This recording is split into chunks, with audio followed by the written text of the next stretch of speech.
Our exodus from Egypt was a 45-minute flight travelling a distance of 500 kilometres. Crossing the Red Sea, we landed at Amman in Jordan to commence our visits to places such as the Dead Sea and Petra.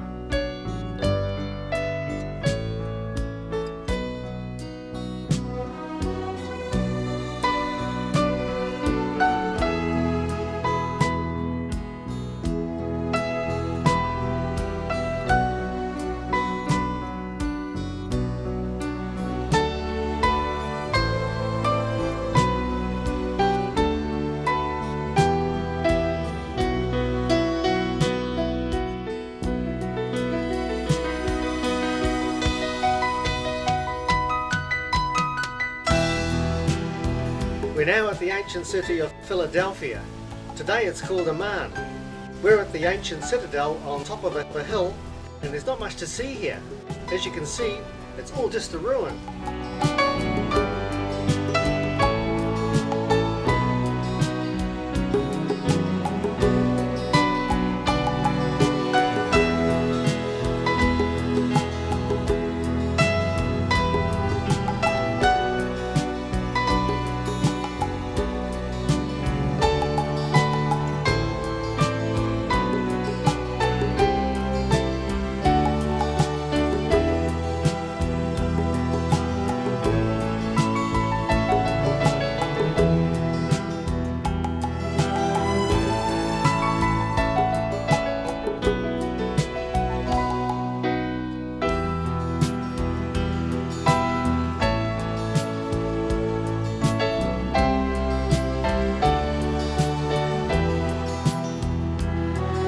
Outside the Citadel Museum is this row of esophaguses.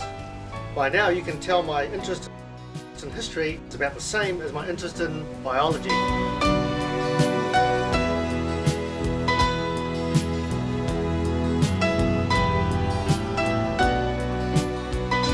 hill of the Citadel in the middle of Amman was occupied as early as the Neolithic period and fortified during the Bronze Age, 1800 BC.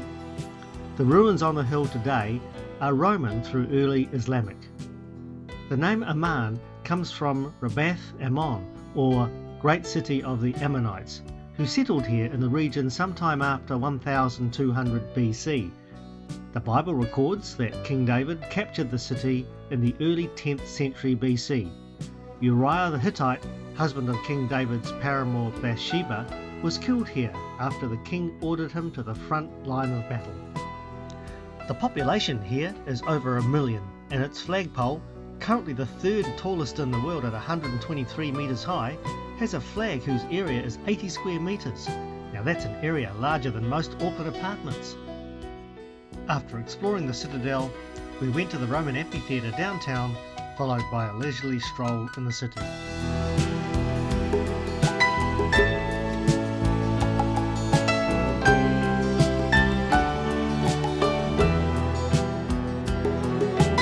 By the way, this amphitheatre had a mini amphitheatre inside it.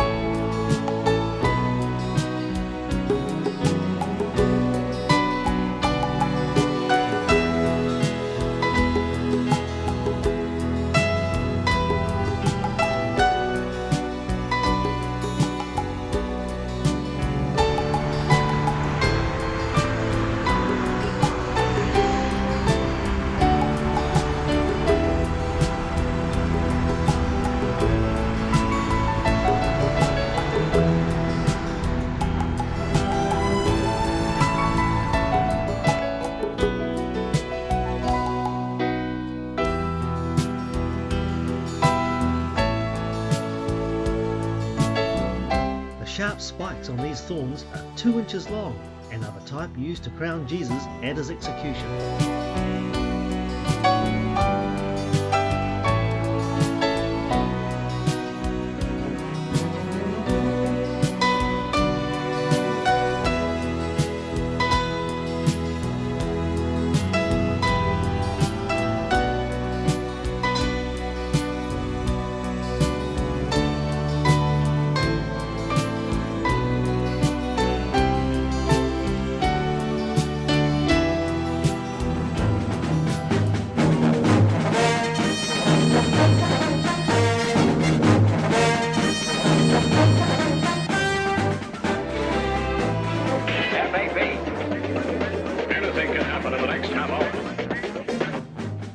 We were quite disappointed we didn't see Brains or Penelope, but then we didn't see any Antelopes either.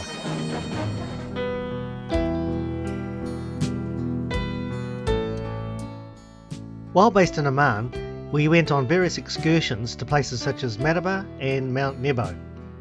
Eventually, we took a leisurely drive down to Petra, spent a few days there, then drove to the Dead Sea, calling in at Karak Castle. At the Dead Sea, we rested a number of days in preparation for our return journey home via Hong Kong and China, but that's another story. The trip south from Amman along the 5,000-year-old King's Highway is one of the most memorable journeys in the Holy Land, passing through a string of ancient sites. The first city you come upon is Madaba, the city of mosaics.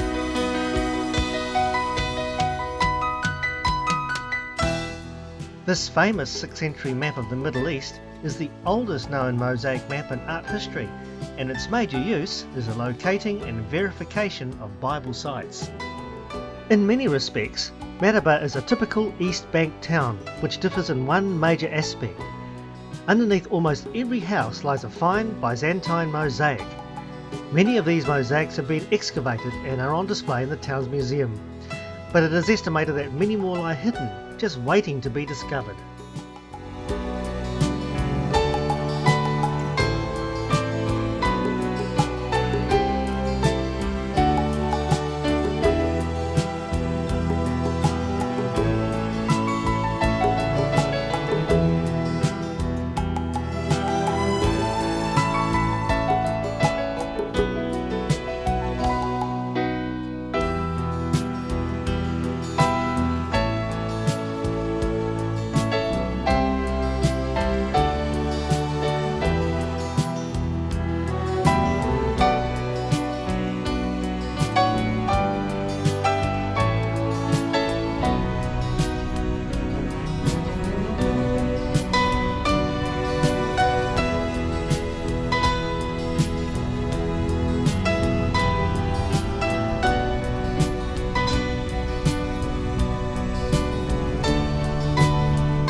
Mount Nebo was inhabited since remote antiquity.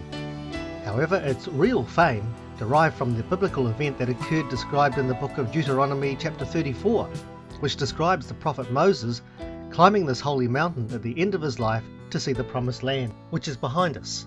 This is Mount Nebo, where Moses came to look out over the promised land before he died. On a clear day, you can see into Israel as far as Jericho.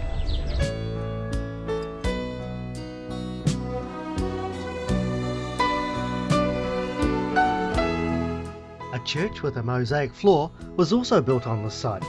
There's absolutely tons of history here, including these Roman milestones. Also, the episode of the account of Balak and Balaam in the Bible book of Numbers chapter 23 and 24 also took place here. Nebo refers to Mercury in the Babylonian pantheon. That is why many of the Babylonian leaders had Nebo or Nebu in their names, for example, Nebuchadnezzar.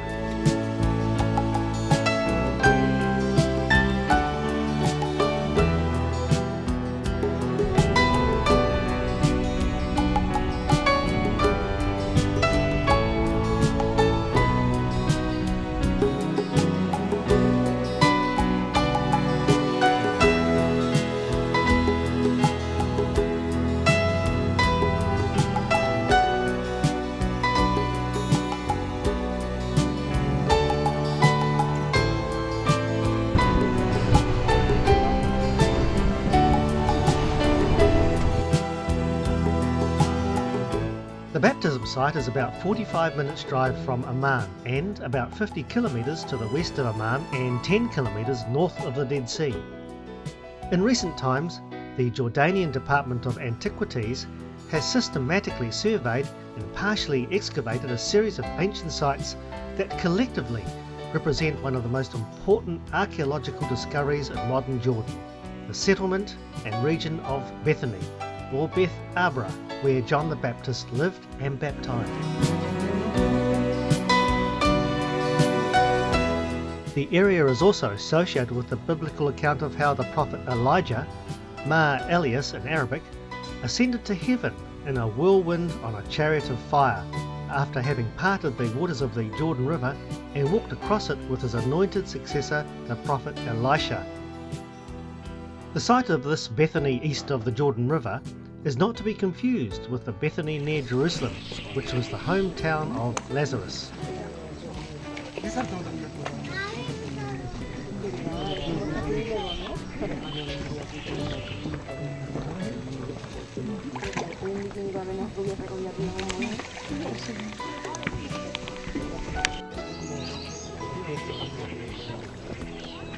While at the Jordan River, many visitors are moved to baptize themselves. Of course, you can also buy this water for baptism at a more convenient time and place. This particular baptism site is on the border of Jordan and Israel. The Israeli border post is just a few metres across the river, as you can see. Things can be pretty tense here. Get baptised first before making any rash moves.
After exploring the ancient city of Petra for a couple of days, we headed out to Carrick Castle.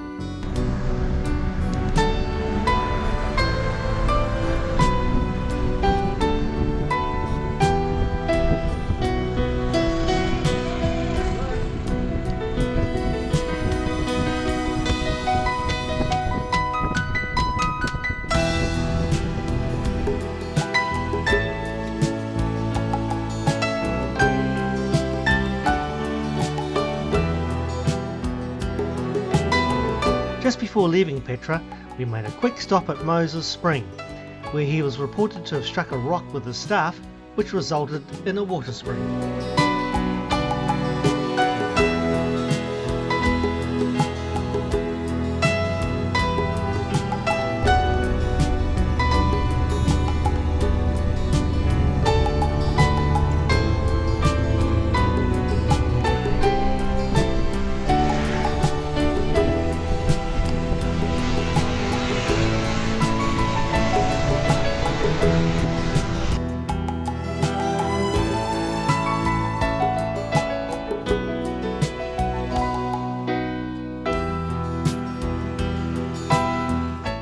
The striking silhouette of this fortified town and castle instantly made us understand why the fates of kings and nations were decided here for millennia. An ancient Crusader stronghold, Carrick sits 900 metres above sea level and lies inside the walls of the old city. The city today is home to around 170,000 people and continues to boast a number of restored 19th century Ottoman buildings, restaurants, places to stay and the like. But it is undoubtedly Carrick Castle which dominates. What's the name of this castle again? I can't remember. Carrick.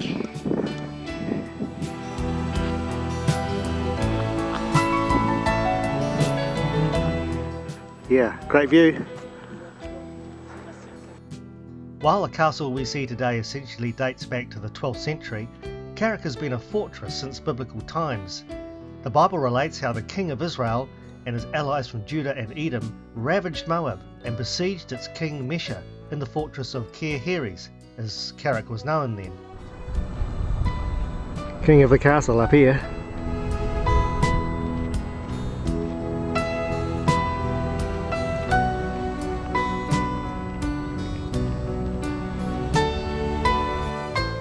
The museum has a timeline history of the area which goes back more than 5,000 years. A copy of the famous Moabite stone is also held in this museum, and we've already seen the copy of the one in the British Museum, and we've also visited the Louvre in Paris where the original stone is held. You can read about the Israelite version of the events in the Bible book of 2 Kings chapter 3. Karak is one of a chain of castles stretching all the way to Turkey and form part of a territorial protection system. You could spend months here absorbing the thousands of years of history behind this massive construction.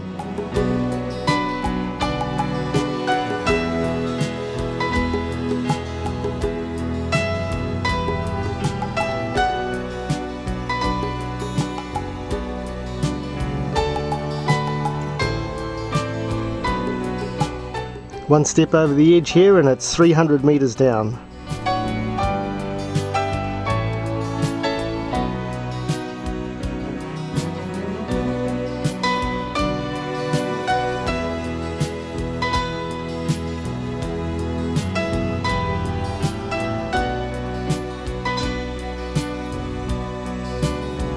At the Dead Sea, it was time to relax and get ready for our long journey home.